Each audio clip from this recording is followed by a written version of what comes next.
હું સેકન્ડ શિફ્ટમાં નોકરી ગયો હતો અને એ ટાઈમે મારું સ્માર્ટ મીટર એ લોકો નાખીને ગયા હતા. એ મને એનો કશો ખ્યાલ જ નહીં મને. જ્યારે બીજે દિવસે હું ઘરે આવ્યો એટલે મારી ડિસ્પ્લે દેખાતી નથી મારી. જ્યારે બીજે દિવસે ઘરે આવ્યો ત્યારે મેં જોયું તો ડિસ્પ્લે ચાલુ થઈ અને પછી મને તો ખ્યાલ નહીં કે આ સ્માર્ટ મીટર છે કે કયું મીટર છે, પણ મારા ટાવરના લોકોથી ખબર પડી કે આ સ્માર્ટ મીટર લાગ્યું છે. એટલે હું જીબીમાં ગયો અને જીબીમાં જઈને મેં આની રજૂઆત કરી હતી મેં કે સ્માર્ટ મીટર મારે નહીં જોતું, મારે પેલું સાદું મીટર મને નાખી આપો.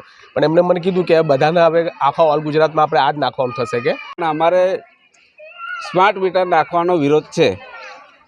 સ્માર્ટ મીટર અમારે કોઈ નાખવા દેવું નથી. હાલમાં અમારે ચાલુ જ છે કે અમારે રેગ્યુલર જે ચાલતા હતા એ બરાબર છે. શું ચીમકી આપીને ગયા છે સ્માર્ટ મીટર માટે? તમારે રેગ્યુલર નાખવું જ પડશે. હા, નહીં તો આ કાપીને અમારા સ્માર્ટ મીટર લાગી જશે ઉપરથી, એવું કીધું. વગર અમને કોઈ પણ જાતની જાણ કર્યા વગર એક તો અહીંયા આગળ સ્માર્ટ મીટર નાખવા માટે આવ્યા. અમારે બધા મીટરો બધાના સારા જ ચાલે છે, પછી સ્માર્ટ મીટર નાખવાની કોઈ જરૂર જ નથી ને.